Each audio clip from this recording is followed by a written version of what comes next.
Welcome to the Human Capital Innovations Podcast, your go-to source for personal, professional, and organizational growth and development. We hope you tune in often for all things people management, organizational development and change, organizational leadership, and social impact related. Maximize your personal and organizational potential with Human Capital Innovations Podcast.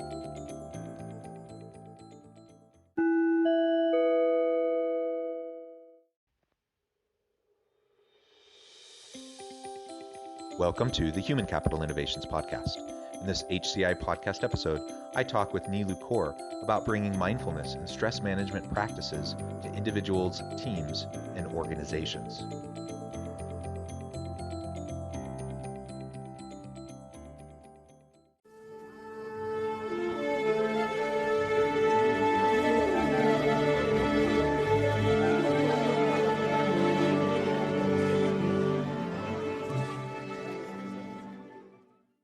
Neelu Kaur, welcome to the Human Capital Innovations Podcast. Thank you. I'm so happy to be here. Yeah, I'm super excited to have a nice conversation with you today. We're going to be focusing on bringing mindfulness and stress management practices to individuals, teams, and organizations. And I think there's never been a more important time than this COVID moment. We've been in the midst of this for 14, 15 months now.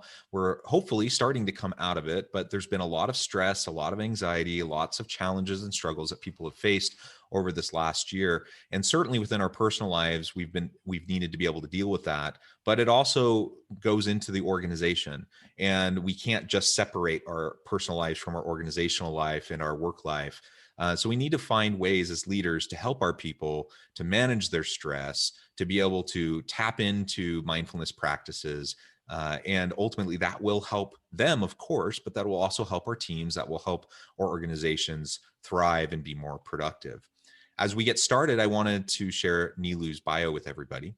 Neelu Kaur is a corporate facilitator, leadership and NLP coach, and stress management specialist. She holds a BS from NYU Stern School of Business, an MA in social and organizational psychology from Columbia University, and is a certified NLP master practitioner and coach from the NLP Center of New York. Neelu has 15 years of experience specializing in adult learning and leadership development in large organizations ranging from financial services, consulting to the tech industry. She is a certified yoga instructor and an Ericksonian trained hypnotherapist focused on bringing mindfulness and stress management practices to individuals, teams, and organizations.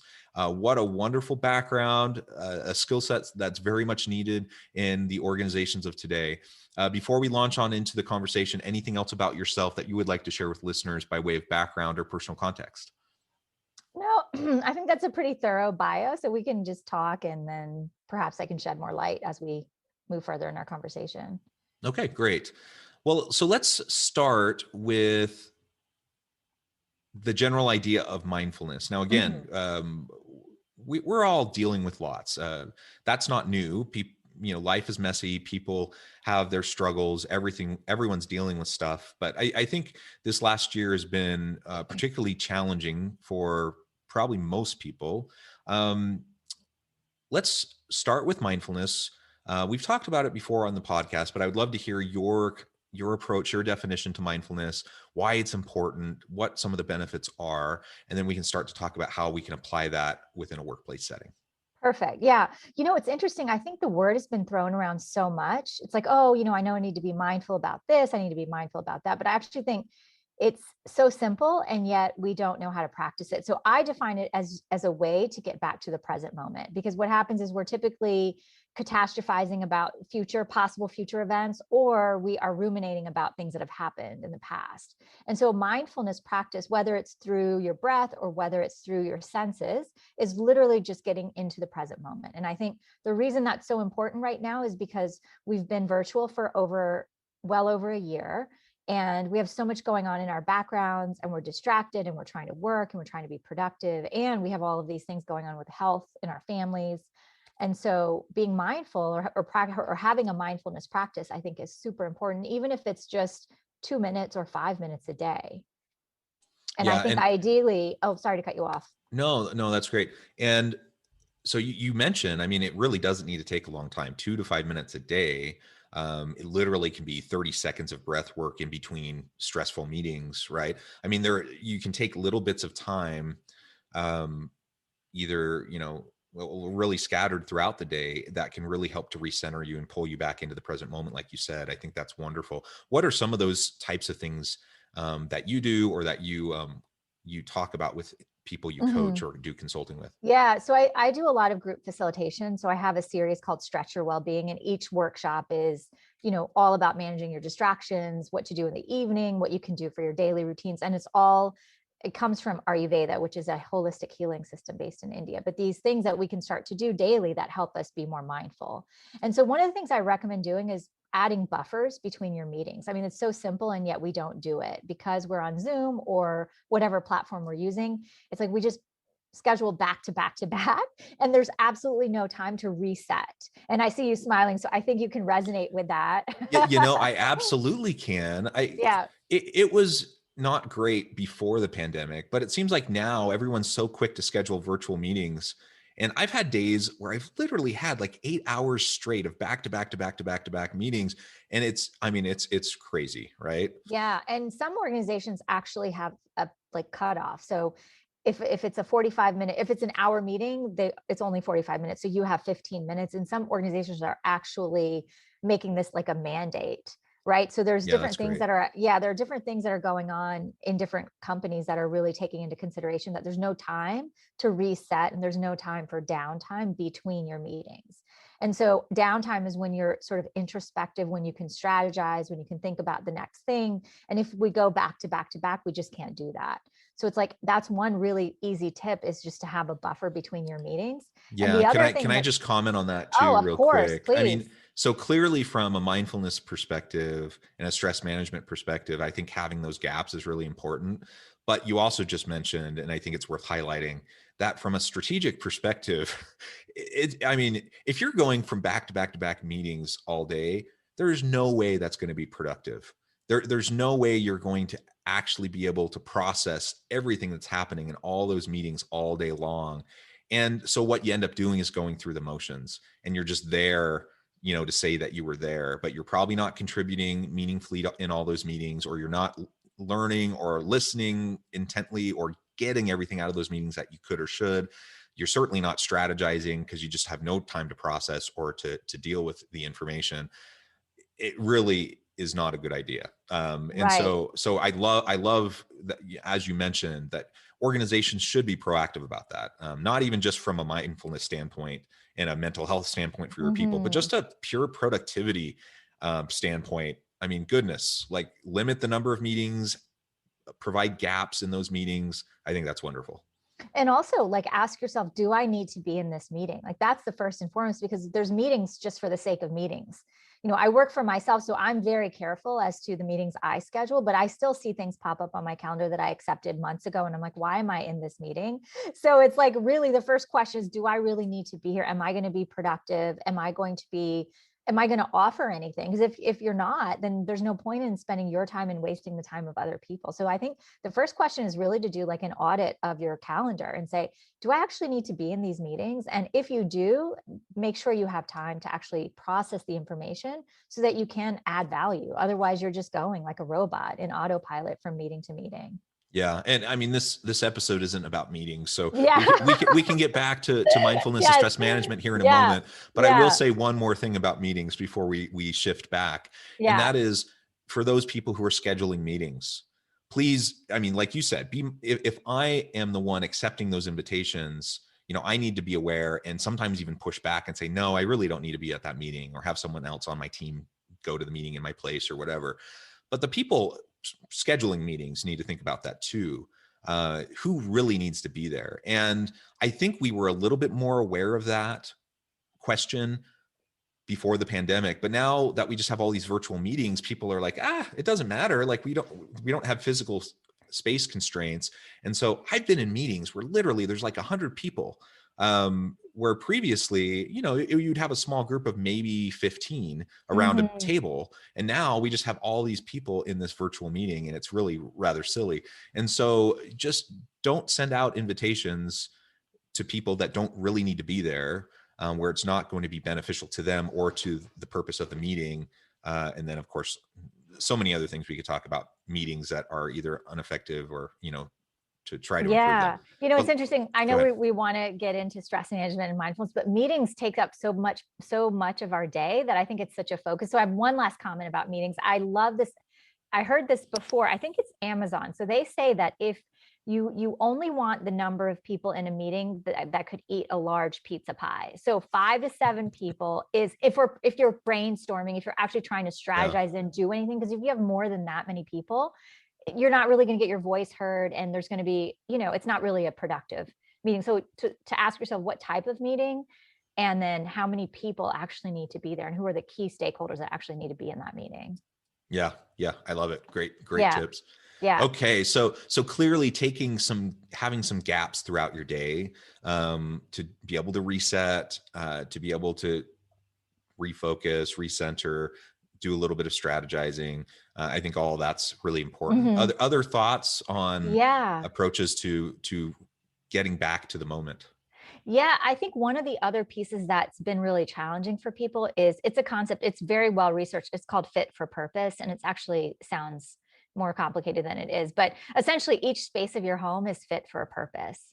So what's happening is if you work in your office area and then you take your laptop over to your living room and then you take your laptop to your bedroom, like you're going to be working till 2 and 3 in the morning. And I think the beginning of the pandemic, no one knew what to do and how long it was going to last. But now we're seeing that like we're working longer than we ever worked. We're not commuting. So we're adding that time in front of the screen. So it's like fit for purpose is that each place in your home is fit for purpose. Like, so your living room is for relaxing, your workout areas for working out, eating. And also if your children are homeschooled, like making sure that there's boundaries, not just for yourself, but for your family as well. So that when you are spending time together, you have a space in your home that's designated for that. Yeah. Yeah. I love that. I think that's fantastic. So as we're going about trying to reconnect to the moment and recentering ourselves and practicing, deep breathing and self-reflection and other sorts of mindfulness practices, you were joking before we started recording. For anyone watching the video, you can see my t-shirt. For those of you just listening, you can't, but it says, "I'm just here to pet my dogs." To pet the dogs. So everyone who listens to this podcast consistently, I have dogs. I have 2 beautiful dogs. I take them on multiple walks a day. It's as much for them as it is for me, right? Because that's my opportunity in a short period of time, get outside, enjoy the fresh air, enjoy the time with my pets, and just clear my mind and get back into the moment, regardless of whatever frustrations or challenges I've been facing that day. That's wonderful. And it makes me a better dad. It makes me a better husband. It makes me a better boss. And ultimately, I'm more emotionally centered when I do simple things like that. It doesn't take tons of time, but it makes a big, big difference. And I'm more productive because of it. Yeah, I love that. And I love dogs. I don't have a dog. I wish I did. But I think even if you don't have pets and you don't have to take a walk every day, it's really important to break the routine of what you're doing and actually take a walk outside, get some fresh air. Since Yep. we're not, before I think people would maybe walk from building to building when they're having different meetings or they're meeting different colleagues or different clients, and so you're out and about, but we really haven't been able to do that. And so it's like adding that component of mobility and movement in your day is super important as well for managing stress.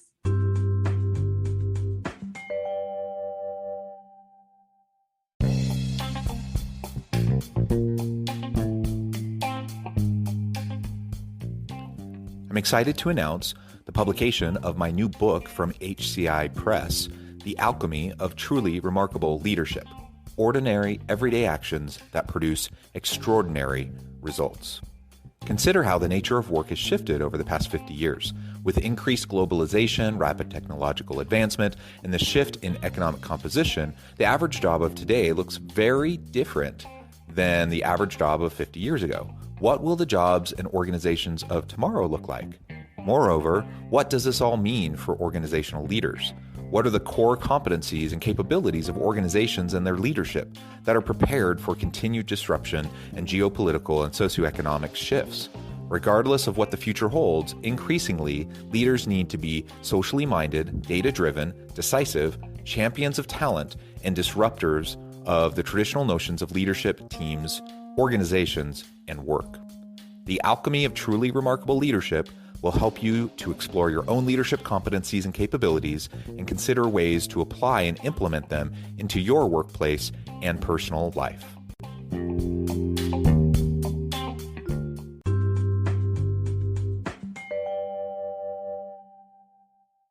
So let's shift a little bit now and talk a little bit more explicitly about stress management within the workplace. So as leaders, there's many things I need to be worried about and I need to pay attention to. But I hope all leaders are paying attention to the mental and emotional health of their people. If for no other reason, even if you're just a cold-hearted boss and you don't really care about individuals on your teams, I'm sure that doesn't apply to anyone listening. But even if that were the case, there's still a clear business case for stress management and making sure that people can deal with those things effectively. It reduces absenteeism and turnover and all those related costs. It gets people are more creative and innovative. They are more collaborative. Performance, all sorts of performance metrics go up when we deal with those types of things in the workplace. And then, of course, there is the human case as well as the business case. The human case, of course, is we need to treat our people with dignity and respect, and we need to treat them as a whole person. And if they're hurting or they're struggling, one of the roles as a boss, as a leader, is I need to help support them to be their whole authentic self in the workplace. So hopefully anyone listening, you'll be thinking about what you currently do, what you could be doing to help support your people. Nilu, any specific tips that you have for listeners about how they can go about helping their people to deal with the stresses, the anxieties, the challenges and struggles that we all face in the workplace? Yeah, I mean, I have so many thoughts about this, but the first is like, if you are not doing this for yourself, if you're not mentally well and you're not bringing your full self to work, then you're not going to be a good role model. And we model the behavior that we see at the tone at the top. I mean, it just kind of is part of the culture of an organization. So, eating well, sleeping well, movement, like all of that, if you're not doing that as a leader for yourself, and then you're trying to open up a space for your employees to do that, it's not going to happen. There's an incongruency or a disconnect if you're not practicing what you want your people to do. So that's first and foremost, is like And taking care of yourself. Can I add to that? Yeah, It please. doesn't really matter what you say if you're doing something different. That behavior and what you're modeling is what your people are predominantly going to do, right? So Right. you can say all the right things, but you better do it also, or it's still going to lead to burnout. It's still going to lead to all the different strains that people face. Right. And even if you you're saying something different, so people might be leading a healthy lifestyle, but they're losing trust in you as a leader because you're not practicing what you're preaching, right? So there's this inauthentic piece if there's incongruency about what you're saying and what you're actually doing. So really important to manage your own sleep, manage your own stress as best as you can, and then that sort of sets the stage for success for your people. Yes, absolutely. And I'm sorry I was cutting you off. You're about to go on to another idea on how to help your people manage stress. One of the things that I think is happening is we assume business as usual. Like if no one comes to you and is complaining, or no one says like, "Hey, I'm really struggling," you just assume everyone's okay. So I think right now, especially again, since we've been virtual for over a year, it's like to have more frequent check-ins, to maybe do something different. So there in the beginning of the pandemic, there was these like happy hour Zoom meetings. Like maybe that's not it, right? Maybe there's something else you can do that's a more connecting, sort of psychologically safe activity with all of your people, or have your people managers do that with their people. But ultimately, it's like a constant, regular reach out to actually ask, how are you doing? Because I think leaders assume like if they're not hearing anything, then everyone's just fine. Yeah, and proactively asking that question repeatedly. And to your point, at the beginning of the pandemic, last March, last April, I saw leaders. I was really quite impressed, actually, that leaders seemed extra willing to slow down, step back, check in with their people, see how they're doing, try to provide even more than maybe they had done before, try to provide more emotional support, and Mhm. just to help everyone know that, hey, we're in this together. This is a challenge for everyone. We're going to get through this. And then as time went on, some leaders continue to do those things, but many just kind of started, again, like you said, it's life as normal, getting back to just your day to day, and forgetting that we still need these check-ins. And in fact, as the pandemic progressed, I think those challenges started to pile up and build up, and pandemic fatigue is a very real thing. I mean, people were dealing with it. My kids are all now back in school in person, but I have 6 children who are all doing school at home for what, 8 months, something like that. And that's a huge load. Trying to do your work, and my wife works. And so we're juggling our work from home with helping our kids do their school and everything else that goes on with life. Those are the types of things we just have to regularly check in. And Hmm. it shouldn't take a pandemic to get us to do it. But hopefully this maybe was a wake up call to the necessity of empathy and caring, genuine caring for our people, and how important that is. Yeah, and I think there's so many components in that, in what you just said. And even like before the pandemic, I know a lot of leaders I worked with in different organizations, they were very much like, I need to see you in order to believe that you're working.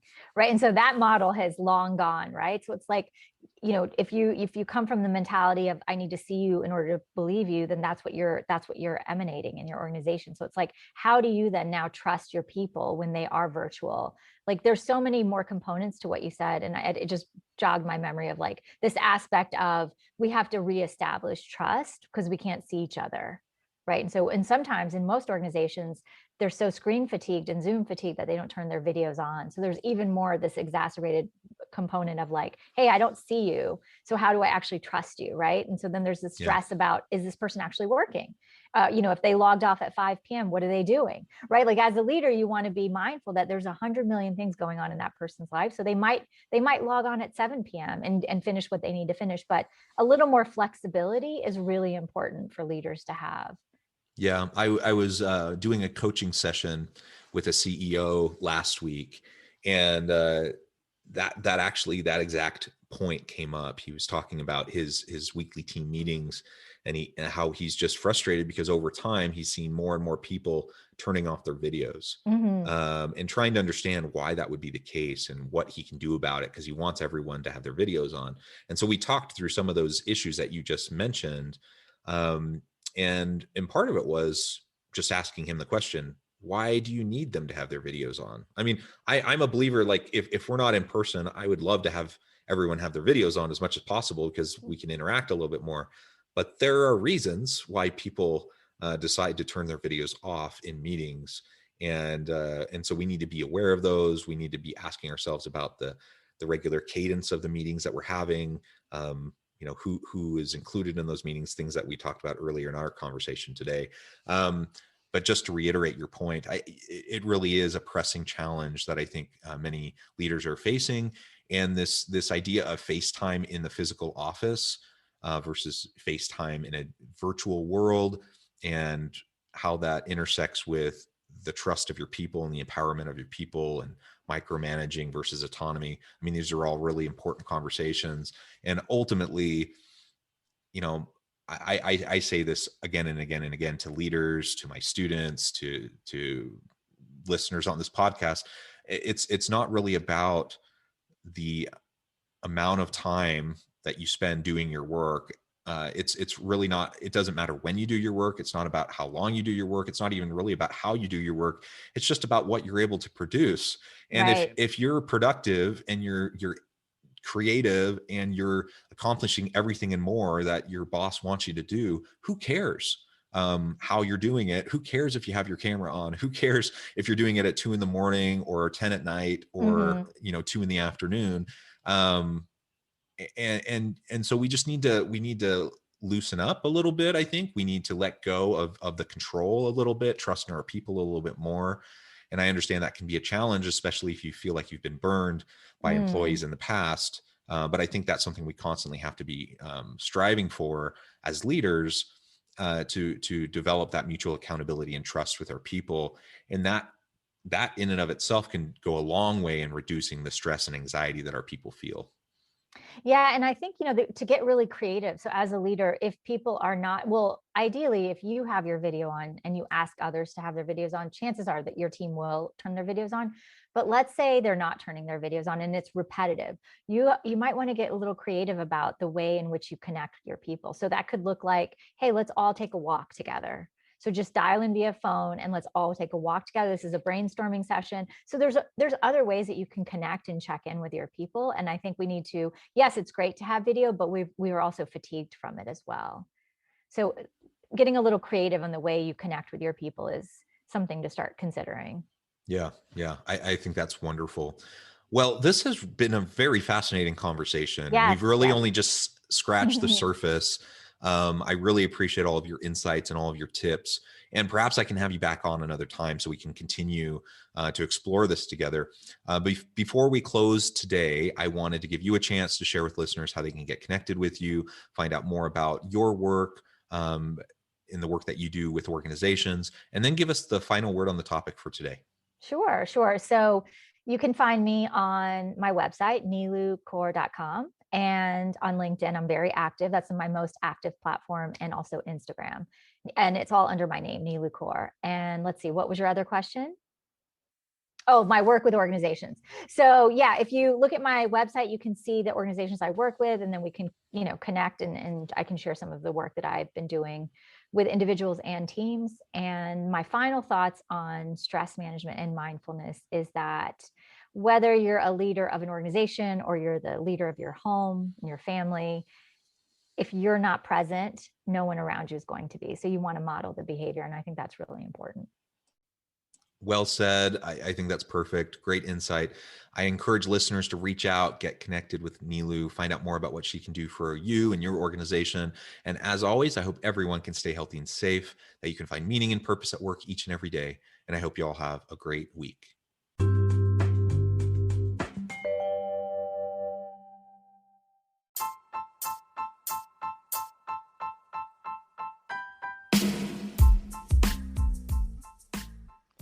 We are excited about the launch of HCI's new magazine, Human Capital Leadership.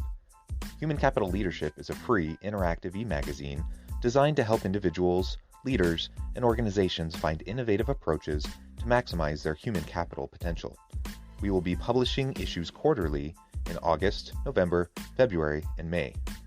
Check out the first issue and let us know what you think.